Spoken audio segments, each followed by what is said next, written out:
Thank you, Brittany. Good afternoon, everyone. My name is Robin Fergus, and I am the Chief HR Officer and Executive Director for Human Resources at CSU. And I will let my colleague Terry Sir introduce herself and her role. Hello, everyone. Excuse me, this is Terry Sir, also from Human Resources, and my responsibilities in my role for the university is the benefits, the payroll, and also our HR Service Center. So happy to be with you today. Great, thank you, Terry. Terry and I have a presentation to share. We have embarked on a project called our Retirement Plan Comparative Review Analysis. And we have an update to share with you about the process that we're going to journey on over the next year plus with regard to analyzing the retirement vendor options that we have available to us as university employees, and would like to share a little bit more about the process that we're going to journey through. And provide some information about our programs as we go through the presentation today. Brittany, could I ask you to advance the slide? So I'm going to ask Terry to share a little bit about the background of retirement plans at the university to start us off. Terry? Thank you, Robin. All of you that have joined us today, it is with great appreciation from Robin and I to all of you for taking time out of your busy day to not only invest in your retirement plan knowledge, but also becoming extremely informed about the project that Robin and I will be speaking to you today. First of all, as you can see, we have a little bit of background that will set the landscape as we walk down the history archives of how the university's defined contribution plan was created. If we start by looking at the first bullet, the permissibility that was granted to Colorado State University was actually born out of a 1992 legislative session where we were able to begin having our own retirement plan in lieu of Colorado Para, which was the only option before our optional retirement plan, which is referred to as our defined contribution plan, or better known by our plan participants as the DCP. Into the second bullet, there was a full, robust request for proposal that was completed with an effective date of April 1st, 1993, which again is when our DCP was procured. At the time, it was really common to have more than one record keeper arrangement, and the results of the university's RFP weren't any different. As you can see from this last bullet, there were 3 record keepers that were selected at the time: Fidelity Investments, Teachers Insurance and Annuity Association College Retirement Fund, now known as TIAA, and the variable annuity life insurance company VALIC, which is now rebranded to AIG. Next slide, please. Now that we have a frame of reference to better understand how the university's defined contribution plan was created, we'd like to broaden our conversation to how the record keeper relationship is currently managed. We'd like to talk about the ongoing monitoring process and the role that Human Resources performs in oversight of the retirement plans. In this context, Robin and I are speaking specifically to our mandatory DCP and our voluntary plans like the University 403B and the Student Employee Retirement Plan, commonly known as SERP. Human Resources is engaged over the course of the year in formal and informal conversations with each record keeper. We review analytics, reporting, and educational resources. And the list of items that you can see has record keeping services, which is very important with us getting all of your contributions to the vendors and making sure things are balancing and being deposited correctly. Certainly all the compliance bullets that you see with the obligatory requirements from a regulatory perspective, because our plan is a qualified plan with the IRS. And again, some of the others I've already mentioned. Next slide, please, Brittany. Okay, this slide is packed full of information. The scope of plan assets, investment funds, and the contribution structure make up what we call our retirement plan features. If we start over on the left, there's been dramatic changes since the 1993 inception of our retirement plan. To give you a better idea of how much plan participant assets make up our plan, we're currently at $1.65 billion. Breaking that down further, the mandatory retirement plan, the DCP, assets total $1.34 billion. The student employee retirement plan, $19.2 million. And then, of course, our voluntary university 403B, $295 million. Now, if we jump right on over to the right-hand side, you can see that today we have 348 investment options. When the RFP started and began in 1993, there were actually only 28 funds across the 3 vendors. Now, what's happened is because of the RFP decision that was made at the time, if any vendor added a fund into their lineup, we were considered an all funds lineup employer, which meant that all of those funds would also be added for our employees to choose from. That's how we now have grown to 348 funds. Now, many participants may not realize that there can be hidden dangers in having such a large amount of choice. First and foremost, those that write in the retirement space about education and being informed about your retirement assets often say the number one thing is overwhelming to employees to have so much choice. The other thing that we commonly see with conversations with our retirement vendors is the fund classes. Well, you may think that you're diversifying from a large cap investment to possibly a small cap investment. If you're not careful at looking at the underlying investments of each investment fund, you could actually be duplicating the same investments. Now, if we can move to the middle down to the bottom, first of all, I'd like to start with a shout out for the great work and the persistence of our University Benefits Committee and the ongoing partnership that we have, where we were able to gradually increase the CSU contribution to the DCP. So this is something that went forward to administration, and administration felt like it was important to invest in our employees in a phased-in approach to get us to the current 12% employer contribution that now goes to those DCP accounts. You can see that that contribution from 1993 through June of 2014 was 9%, and then the phased-in approach thereafter. Now, the employee contribution in lieu of Social Security is 8%. And again, just as a reminder, in the state of Colorado, Colorado State University is actually statutorily prohibited from entering into a Social Security arrangement, given our governance and the way we're held in the state of Colorado. Before we close out this slide, just to deepen the far-reaching impact of the Retirement Review Project and to explain how many participants are in our plan, we currently have 2,300 in the 403B, and that's the University 403B, and 6,700 active DCP participants. So again, very important project. Next slide, please, Brett. All right. Very important aspects of becoming well set for retirement and other important areas of focus for the retirement committee, include the importance of investing and also participant education.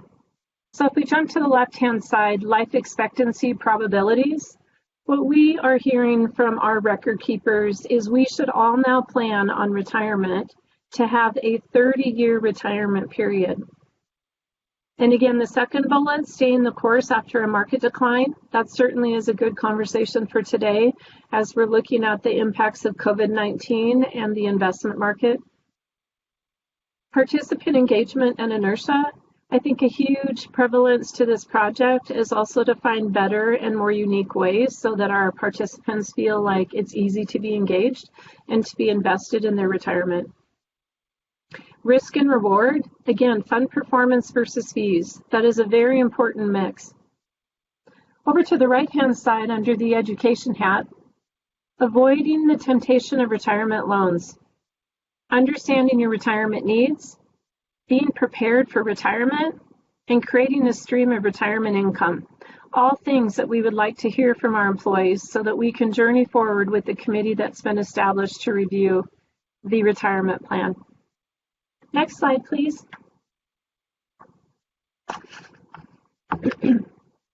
Now, this is a pictorial that we thought was really important to share with all of you today, and it goes hand in hand with the risk and the reward bullet that I had just highlighted. If you focus in on the reddish-orange line on the top, you can see that over a 30-year time frame that an investment fund returned $1.2 million with a 0.2% fee for the investment. If we contrast that to the lime green line, you'll see that that investment returned $1.0 million with a 1% fee. So again, just trying to express the difference in risk and reward, fund performance over the fees that may be charged for certain investments. In this case, it made a huge difference in the overall assets contained in the portfolio. It's a $167,000 difference. Next slide, please, Brittany. And one more, please. Okay. Retirement plan landscape trends and the university's desire to look at modernizing the employee retirement plans for all of you as plan participants. As we started the presentation today by talking about the historical approach of multiple retirement vendors, a large array of investment fund options, contrasted to now, where you see the trend is consolidated retirement vendors, and also a small but comprehensive fund option of best-in-class investments. And you'll find that not necessarily will all of those investment funds be from the company that may be doing the record keeping for the plan. Now to the right-hand side under why, I'd like to start by jumping down to the last bullet, which is in bold. Why is the university wanting to do this? One very important reason: to help employees receive the highest quality investments to enter retirement financially well positioned. And again, the entire list encapsulates all of the other things that are also definitely important in the conversation of the retirement plan committee. They'll be looking at, again, record keeping, ease of administration, better leverage pricing, participant education, clarity in the communication of the fees and the costs, and again, robust participant educational tools and resources, whether those services are one-on-one in-person retirement counseling visits, virtual visits, which is what our record keepers are currently doing with our employees during this time of remote work, or webinars or brain sharks or anything else that you can think of that would be helpful to educate all of you to take advantage of those opportunities to be well informed. Next slide, please, and I'll turn it back over to Robin. Great, thanks, Terry. We're delighted to share that we've gone through a request for proposal, an RFP process, to select Innovest Portfolio Solutions as our partner on this project. Innovest is actually located here in the Metro Denver area in Colorado, and they're a nationally recognized expert in the retirement plan review field. So we're really excited to be working with them. They have expertise in the higher ed space in particular, which I'll share, Brittany, if you can advance the next slide. Some of our peer institutions have actually gone through similar exercises or are currently undergoing an exercise with Innovest. So the University of Colorado recently completed a review, and their outcome was to move from 3 retirement vendors with a plethora of investment options down to 1 single retirement vendor with 21 fund choices. It's important to note that we do not have a planned outcome. As a project committee, it is our job to journey through this next year plus with information that we receive from our vendors, reviewing best practices, looking for the best possible outcome for our CSU participants. And we do not have an idea in mind what the end game will be. The idea is that we will find a fiscally responsible plan offering all of the options that Terry just outlined on her last slide to ensure that we maximize participation and the options for our employees when they are ready to retire. So that's just one example where a university has consolidated their plans down to one. UNC is actually currently underway with a project, so we do not know the outcome of their efforts, but we'll share as we learn more. And the School of Mines, located in Golden, they're actually a little bit behind where other institutions are. They have been working solely with PARA for retirement savings plans up until this project that they're undergoing. And they are looking to expand similarly to what CSU did many years ago to have other options available for their workforce. They are moving to a single retirement vendor with limited investment choices, 26 funds, as you can see on the slide. So again, the outcome is not known to our project committee. We are going through this journey in order to find the best options available for CSU. Would you advance the slide, please, Brittany? The project committee that I'm referring to is a team that is compiled of a variety of representation from across the university. We have solicited people from our faculty council, as well as the University Benefits Committee. Our APC, the Administrative Professional Council chair, is also on the committee, and we have 3 representatives from our HR leadership team, Terry Sir, myself, and Bill Liley. And then we also have members from our Defined Contribution Periodic Review Committee. And many of our members have deep experience in the field of retirement plans, so that has really rounded out the knowledge of our committee. So we're very fortunate to have expertise in this space and individuals that are looking out for the greater good of our workforce. In addition, we have a representative that will be joining our committee from the non-tenure track faculty as well. So excited to have a good representation across faculty as well as AP employee groups. Brittany, would you advance the next slide, please? And one more. Thank you. And I'll hand it back over to Terry to review the project phases. Thank you, Robin.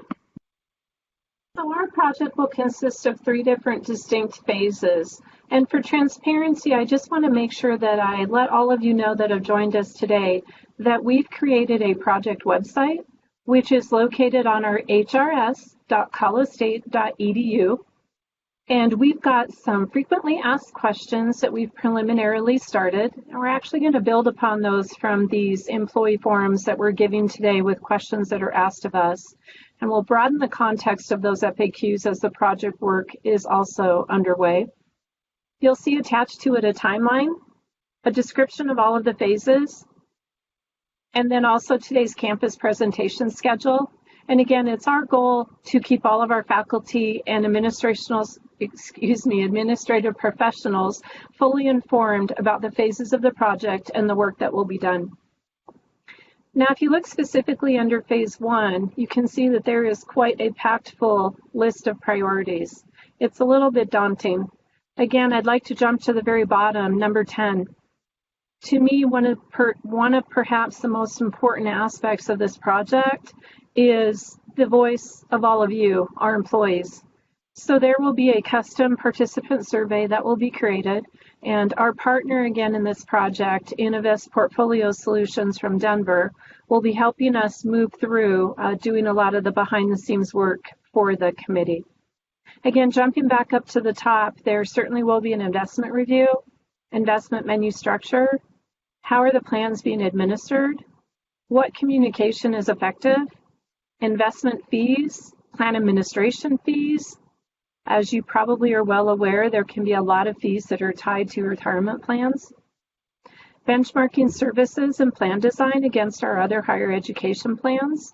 And again, remember, that is how we were able to garner the support of our administrative ranks at CSU in increasing the employer match to the defined contribution plan that I mentioned earlier.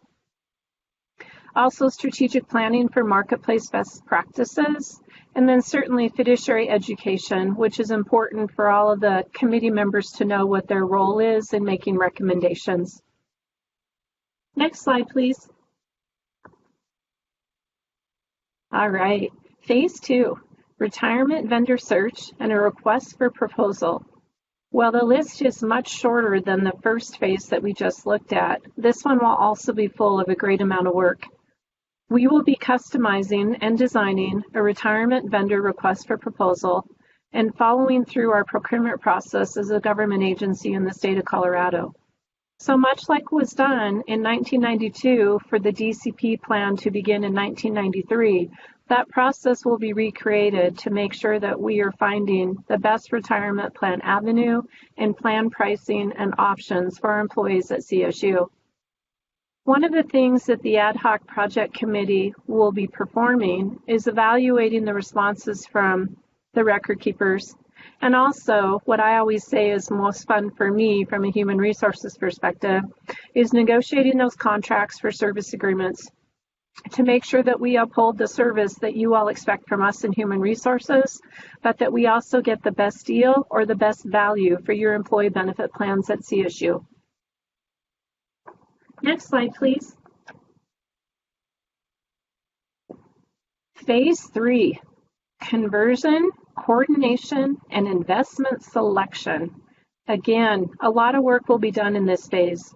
This phase will be looking at an actively managed investment lineup with consolidated fund options and retirement vendor selection. Now again, as Robin said earlier, we do not know if we will end up with 3 vendors, 2 vendors, or 1 vendor, which would be the current arrangement that we have now with a 3-vendor mix. The project and the good work of the committee and the exercise that they go through will derive the outcome of what's best for the university. And again, I can't emphasize enough, when the survey is published, for all of those DCP participants to weigh in on what you wish for in a retirement offering. We really do welcome and appreciate any input that you can give the committee as that RFP is being developed.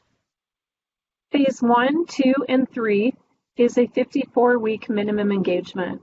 So again, not a project that we're taking lightly from a human resources perspective, or from the perspective of all of those faculty and AP staff through the shared governance model that will be supporting this process with us. Next slide, please.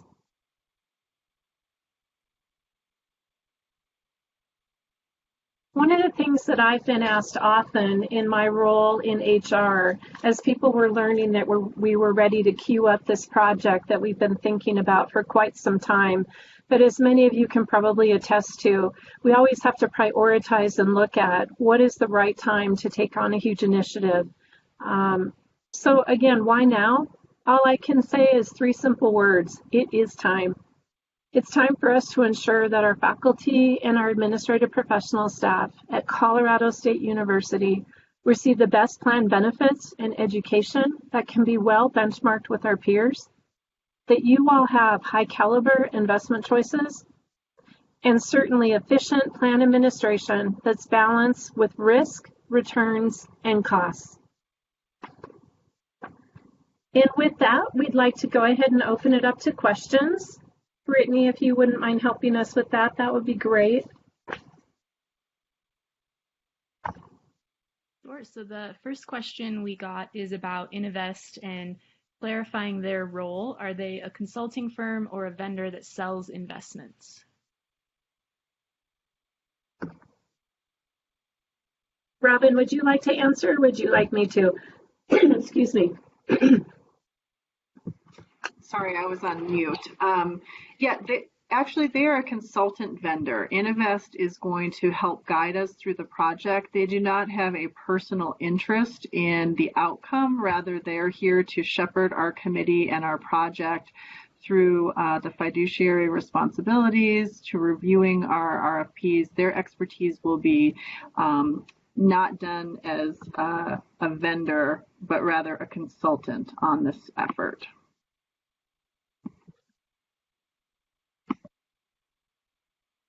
Thank you. And then there was a question about the results of CU's process and whether they ended up with TIAA. Certainly, I'm happy to take that question.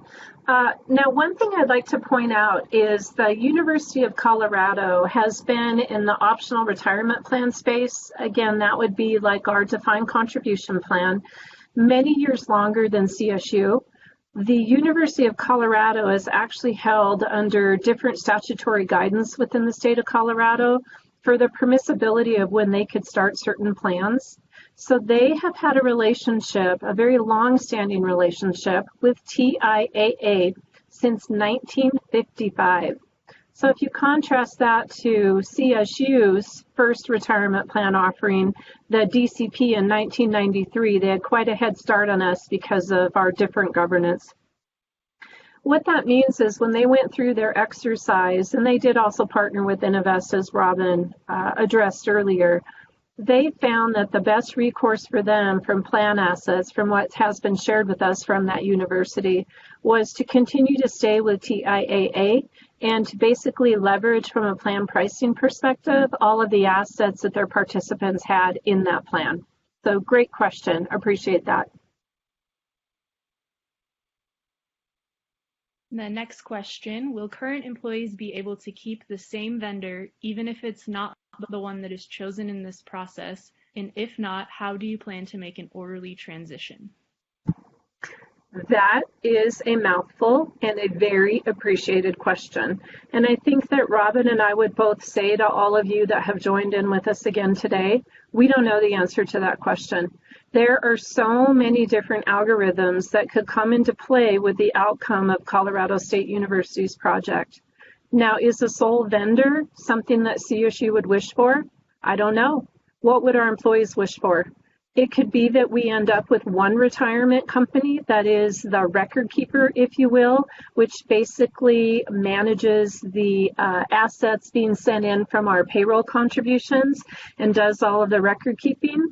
But yet the underlying investment funds are all from different companies, and maybe some of those could be from our existing companies that we have relationships with now.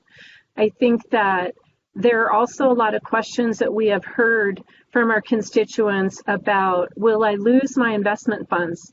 Well, we don't know. We don't know if that'll be a derived outcome of this project.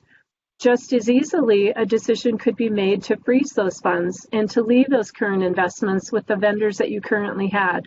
So again, I say so much to you in the spirit of understanding, again, there's a lot of opportunity, but there's also a lot of options. And I think for us at CSU, which is why we're asking for so much involvement from all of our constituents across campus, is your voice is important. We've got to hear your voice through this exercise to understand what you would wish for so that the project committee can hear loud and clear, by way of the RFP and how it is the outcome will be derived at the end of the plan project.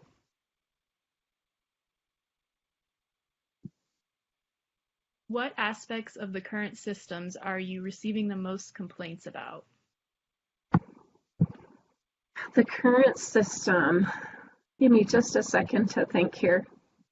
I would say that one of the, as Terry pointed out on a slide in the presentation, there are so many choices that people often opt out of not saving.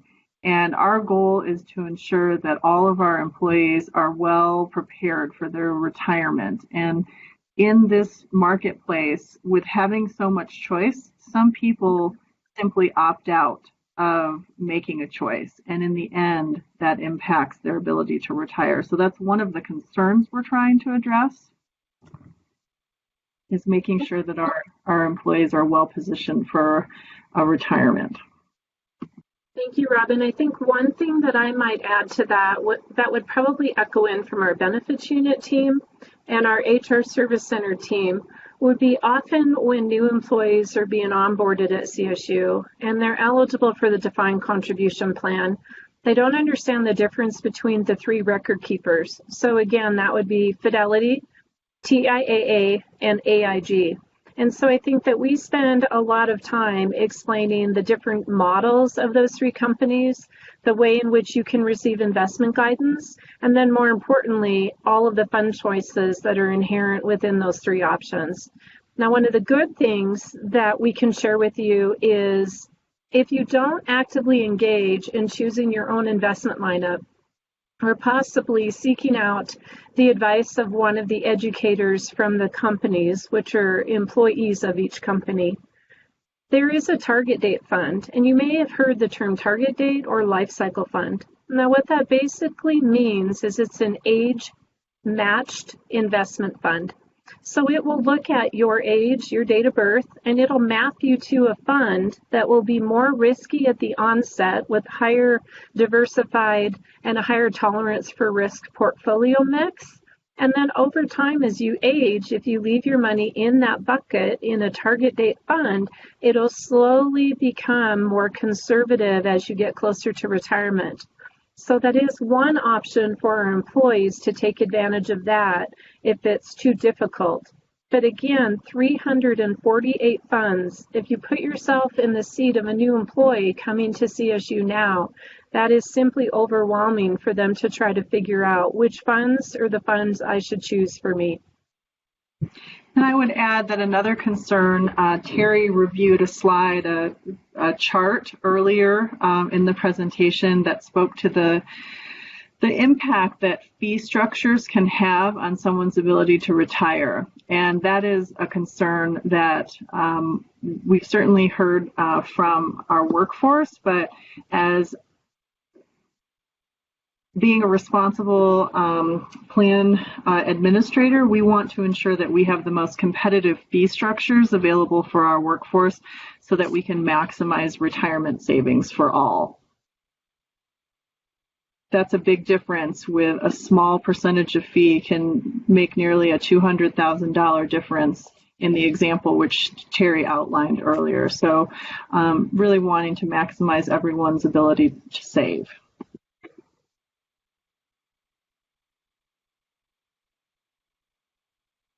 All right, the next question, the second to last slide referenced actively managed investment lineup. Will there be passively managed funds? Passive funds have substantially lower costs and typically outperform average actively managed funds. So I think in the context of the way that we're using passive and actively managed is a little bit different than the way in which you just described. So again, right now with the RFP from 1992, the decision was an all funds lineup, which meant that the university as the employer or the sponsor of the plan would not weigh in on hand-picking investments that would be offered. Now, on a go-forward basis, it would be our desire, and certainly we'll hear employee voice as this project is underway, we'll be looking at having a smaller amount of funds that are available.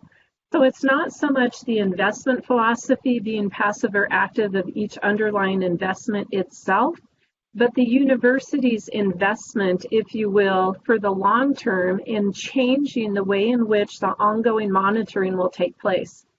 It's very likely that what will happen is a new committee will be formed that will actually be working with Innovest on an ongoing basis to monitor and manage the investments that will be available to our employees.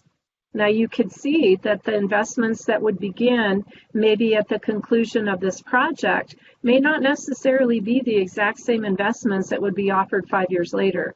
There would be an actively managed ongoing review of those investments in our retirement plan to make sure that they are the best fee-based and the best performing funds in their class for our employees to choose from.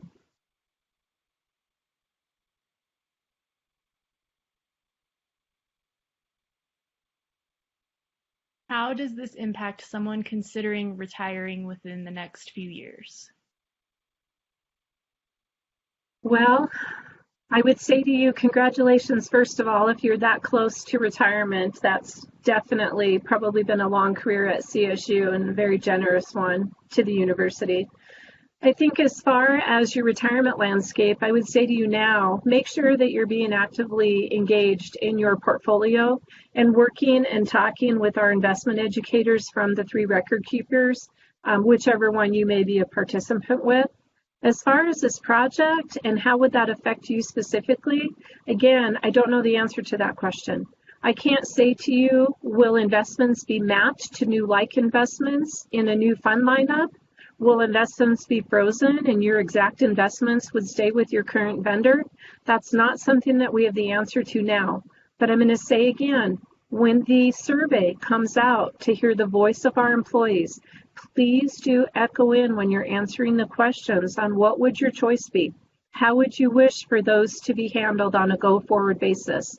Again, there are so many options that can be selected from, and we want to do the best thing by way of the investments and the fees, but also from a service perspective for all of you, what you wish for in your retirement plan at CSU.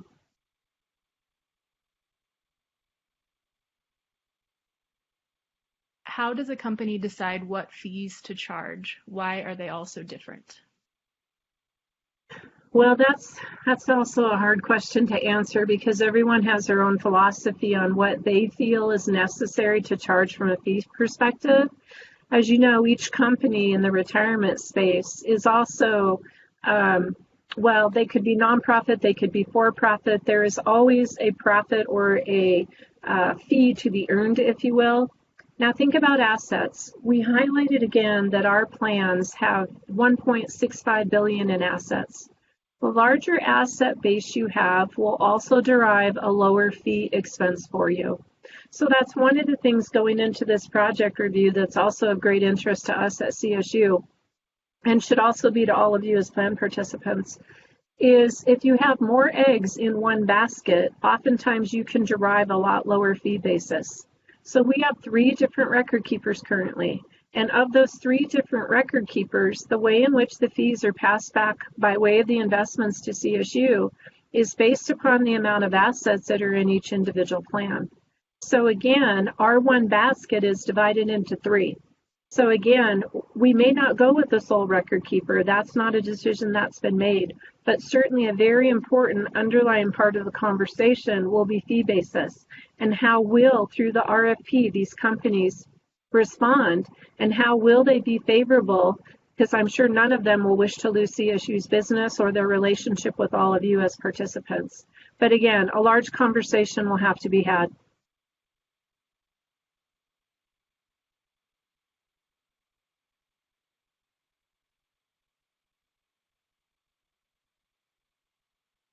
Sorry, just scrolling down. It looks like there's a conversation right now about limiting those options for new employees. And although fees are important, flexibility and ease of use of the system is also important. Will customer satisfaction be taken into consideration in choosing the systems available? It's resoundingly, absolutely yes. Service is highly important with benefits and the value that you're all receiving. Service and streamlining the way in which we're able to elect benefits and to modify benefits in the future that are retirement related will absolutely have to be a huge consideration. But take that further than just an online system that you may be able to enroll in or become educated about. Think about all of the services that need to be available to all of you as plan participants. We need to make sure that we have that unbiased advice, that the educators with whoever it is that will be managing and have responsibilities for a retirement plan, they need to be unbiased in the way in which they're asking for investments to be selected by all of you as plan participants. That is predominantly currently the model that we have. The investment educators are employees of each company and do not have a vested interest in swaying you to a certain type of investment fund over another one. So again, yes, service. And what does service mean to you? Again, by way of that survey, please list what are all the caveats, website usage, service from us in human resources, specifically the benefits unit, service by way of those educators, service by way of the investments and the fund lineups that will be made available. All of those things are very, very important. And I'll echo everything Terry just said, and the criteria that was outlined. I don't know, Brittany, if you can go back to an earlier slide, but the committee will be charged with looking at a multitude of factors to ensure that we're considering all aspects, not just the fee structure. It is important to have a service level that honors all of the needs and the desires of our organization.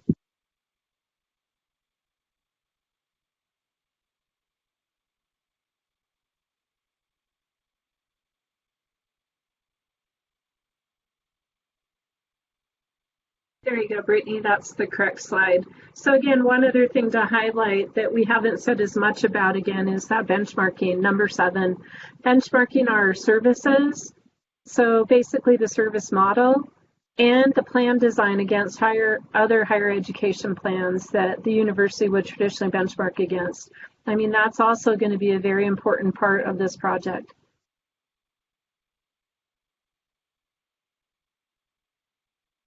I'm going to go back. I did miss a question. So they're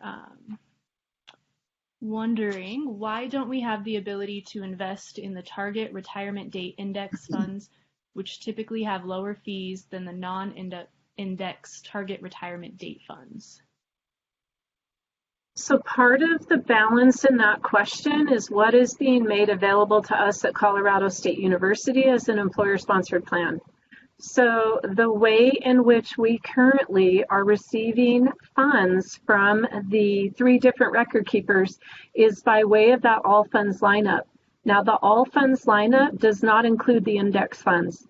So CSU is not able to actually gain access to those through our employer sponsored plan. So that's again another thing. There's so many different investments. There's different classes that can be offered. Part of it is our asset base, and part of it is also our arrangement through the RFP in 1993. That makes a difference in what we're able to leverage for all of our employees at CSU.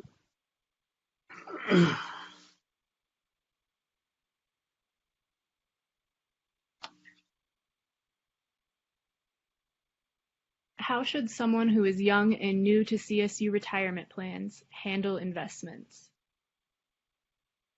I would say to you, first and foremost, become educated. Leverage the services that we're able to provide to you, not only by way of our staff at CSU, but also connecting you with all of the educational resources that are available.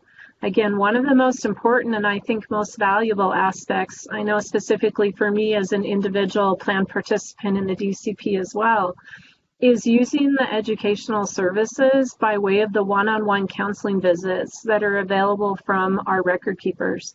I have to say that those one-on-one conversations with the individuals, you don't only build a relationship with them, I think, over time, but you also learn a lot along the way about what your goals are in retirement. Whether you're new in your career, just starting out in the workforce, or you're making a transition in your career and joining CSU, possibly mid-career, there's so much value that they can share with us to make sure that when we do make the decision that it's time to retire, we don't have any regrets in the way in which we managed and monitored our portfolio, and that we use their assistance in making sure we would have a good outcome. So again, that's something I can say specifically from my own personal perspective. Robin, do you have anything to add to that? I would agree with everything you've shared, Terry. There are a lot of educational opportunities provided by our vendors, and in addition, we offer regular visits on campus. Unfortunately, in the time of COVID, we've had an event planned upcoming, Fit for Life, that includes financial wellness support, and that has been canceled / postponed until further notice. However, lots of opportunities are available to find education, to meet with our financial counselors and to our HR staff.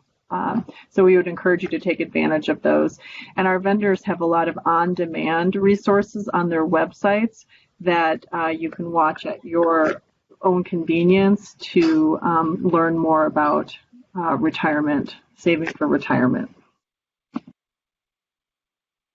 And again, the emphasis of current with our remote work situation is there are virtual visits that are taking place, I believe, through Zoom with one of our vendors. I'm not sure what all of the vendors are using from a software perspective. But one of the asks that we have on behalf of Human Resources, again, in our ongoing process of levelizing the services that all of the record keepers provide, is asking them what is their willingness to continue those virtual visits, if you will, because we have a lot of employees that are not necessarily located and working in Fort Collins. Even if they're in Fort Collins, they could be on the Foothills campus, and it's not readily easy to come here. We have many participants in the university's 403B that could be located in another state, and that would be extremely difficult to do a one-on-one in person. So again, that's a question that Robin and I have of the vendors, and I do believe maybe one of the positive unintended consequences of the COVID-19 situation that we're all working within now is that we may find that there's some greater modernization, if you will, inherently because of it, where the vendors may be able to provide more one-on-one sessions in this technological way in which we're now all interacting and communicating. So again, more to come on that as well as we continue those conversations.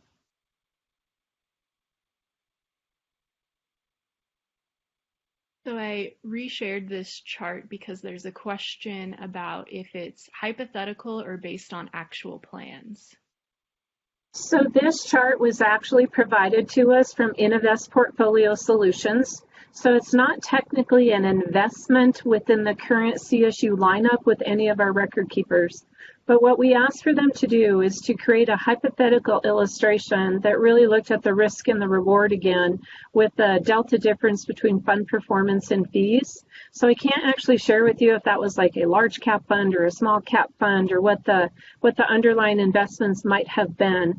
But they did it over a 30-year hypothetical, one of their investment analytics people did at Innovest, and it was quite telling to us when we saw this that, you know, having the lowest price fund with the highest probable performance makes the best sense. But that also takes a lot of ongoing management and support, because one fund that's doing really well over maybe a 5-year time span could actually then not have as favorable performance in the future. So something that the plan will have to ongoingly manage with what is the best value for all of our employees.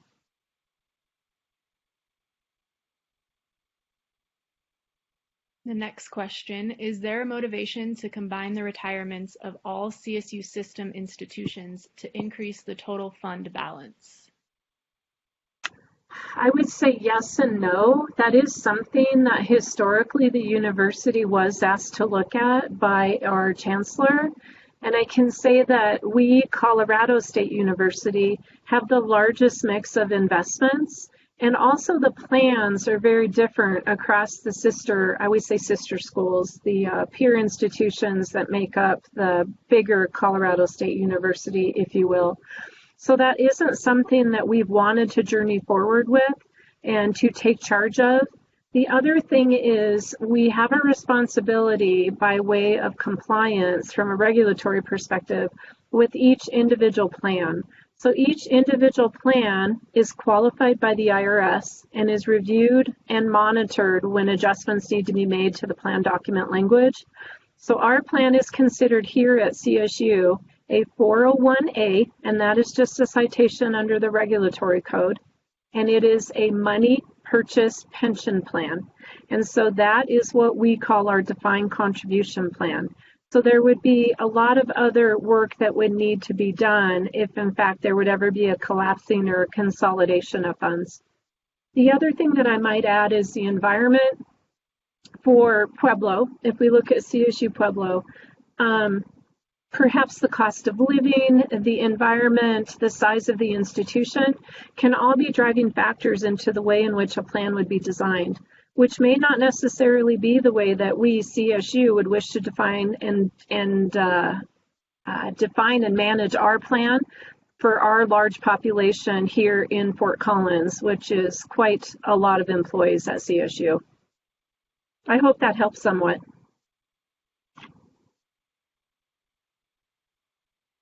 Thank you. And it looks like there's another question related to retiring soon and having funds with a vendor that they would like to keep. Will there be adequate time windows to plan and arrange to retire early? Well, I think as the project timeline continues, again, it's a minimum of 54 weeks. And then decisions will have to be made on how the university wishes to move forward. Ultimately, what will happen is a recommendation will be made by Human Resources to our administration on how to proceed after the work of the project committee is completed. And then we will have to be, again, transparent. That is one of our ultimate goals with all of you as plan participants on what does that timeline look like. So while I can't answer specifically, would that be 6 months, 6 weeks? I can't imagine it would be 6 weeks. I know that there is a lot of work into setting up record keeping arrangements. And if we're thinking about modeling like a new vendor portal or multi-vendor environment and how would that data populate in that portal, that is going to take us some time. So again, we will have to do a notice as well that would let everybody know what is happening and when. So in the spirit of transparency, yes, you would have advanced knowledge of when this would roll out. I'm just not sure exactly how much advanced knowledge from a long-term perspective. And Terry, can you indicate when that 54-week time period started?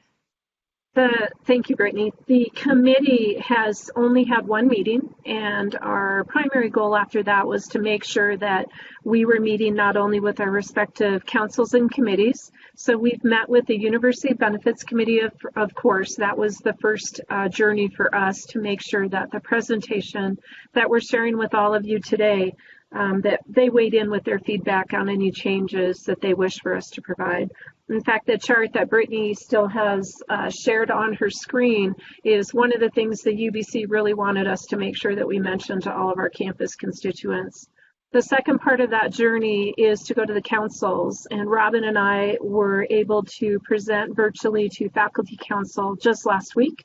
We're scheduled to present to APC in May. And then we are journeying doing these campus virtual presentations as well. So I would say right now, honestly, while we say it's 54 weeks, I'm not really counting any of the weeks that we have already had go by in the last couple of weeks. I think that the next committee meeting, which is the end of this month, probably is going to be our marker for starting the journey. And again, Innovest will be guiding us along the road. And since we still have the chart up, there's another question about if the only difference on this slide is just the fee, and then some feedback about the chart itself, that without knowing investment and rate of return, the chart doesn't have much value in terms of absolute dollar value. Perhaps more info could be provided or a different comparison could be provided. And agree very much. Whoever's sharing that perspective, that was one of the conversations that we had with Innovest and then also with the University Benefits Committee. They felt like it would be best for us just to share a hypothetical general algorithm instead of getting into specific funds and what their performance was over a certain period of time. So while I do believe that your sentiments are well valued, we didn't feel that it was necessary, I guess, for this presentation to get into so much of the detail. So I hope that's acceptable. Because I believe you're right. The risk and the reward, again, the two R words, is all relative to the performance. So if you have a fund that is performing at a high level, sometimes the fee basis can be a little bit higher and you still will come out better. But it depends on that fund and the life of the investment and the benchmark that you're comparing it to on what is the most stellar opportunity that you can receive, balancing both of those factors together.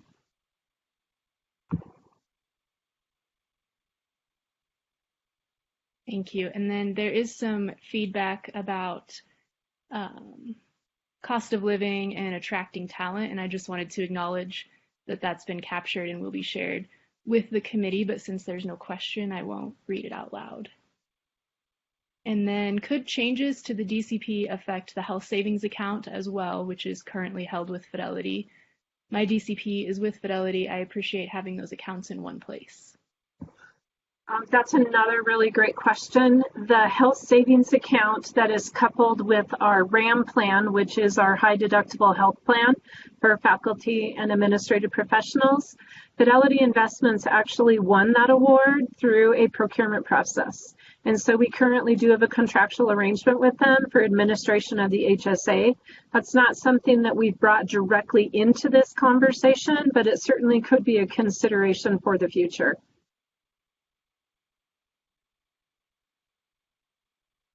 And the next question, in addition to reevaluating the overall retirement plan offerings, have you found some deficiencies in current vendor offerings that has led to any of this plan review process?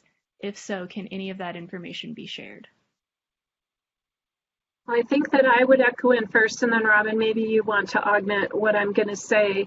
I jump back to that last slide where I said it is time to do this. When I look at the university and the RFP and the landscape that has changed over time, it's time for a deep dive to be done. Is there anything glaring and blaring to us that needs to be addressed? I think number one is levelizing the record keepers to make sure that everybody is administering our plan in the way in which the plan is written. So again, in a multi-vendor environment with a plan document that governs the rules of the plan, I think that that can be very difficult for administrators to always be on the same page. Now, how do we often find out that there may be a mislevelization, if you will? Normally from all of you. Those of you that have reached out to a vendor and asked a question that maybe you thought there was a better or a different answer for. Many times you will call our benefits unit. Oftentimes you reach out to me directly or Jim Smith, who is our retirement specialist in our benefits unit. That provides opportunities for us to make sure that the service that we wish for all of you to receive is being provided. It also helps us make sure that our plan is being compliant. It is an employer-sponsored plan. So if there is non-compliance with any avenue that is related to our plan, that's a university responsibility as the plan sponsor. So something that we don't take lightly. Robin? I think you've covered that well, Terry. We do want to take this opportunity not only to make sure that we are, all of our vendors are adhering to the plan as Terry has outlined, but also to, given that it's been many moons since these contracts were awarded, it is our fiduciary responsibility to ensure that we conduct a review and make sure that we are receiving the best value for the services that we're receiving. So a multitude of opportunity here to enhance the customer service, the education opportunities, the fees for service, as well as the options that are available to our workforce. Thank you, Robin.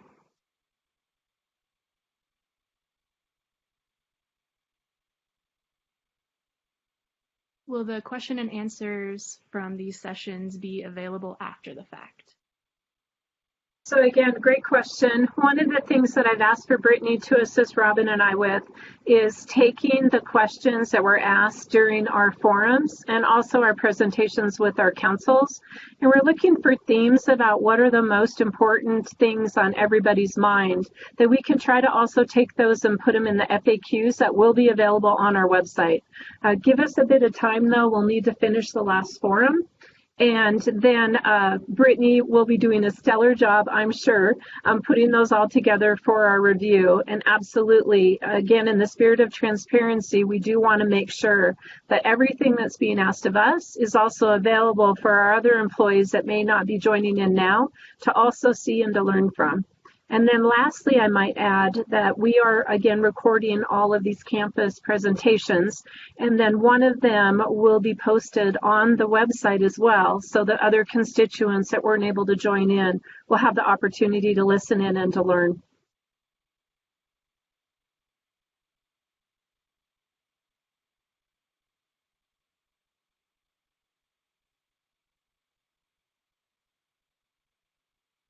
There's another question back to feedback about vendors. So there have been no glaring deficiencies per se. I would say correct. And then, will the recordings that are posted include these question and answer portions? I don't know if I'm technologically advanced enough to answer that question. I'm not sure how they're normally posted to our website, but we'll look to our experts and provide an answer at a later date. I don't know, Brittany or Robin, if you want to weigh in. It is still recording, so we could certainly share the full hour. Thank you, Brittany. I don't see any other questions at this point. Hopefully I didn't miss any, but we can wait another moment or so and see if there's anything else. And again, for any of you that have joined in or conversations you may have with your colleagues that weren't able to join in today, I'm always available. If you wish to email me, please do. I know after our first employee forum that Robin and I hosted last week, I did receive quite a few emails from employees on campus. And, you know, that is my job, and my commitment to service at CSU to all of you is to help you and to guide you in any way that I can through all of our benefit programs. So please do not hesitate to reach out to me, or if you have a relationship with anyone else in our benefits unit, we have some stellar benefits administrators as well that are always willing to help.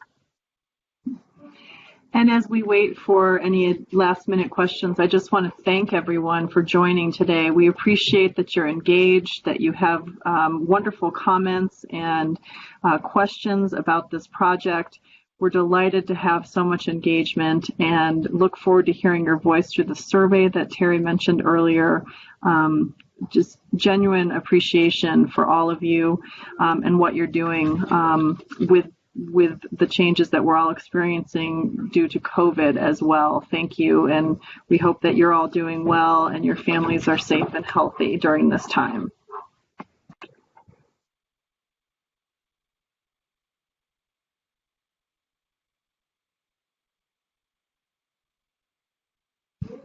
With that, it doesn't look like we've had any more questions come into the chat. So wanting to wish you all a lovely day, and thank you again for your participation. Thank you all. Bye now.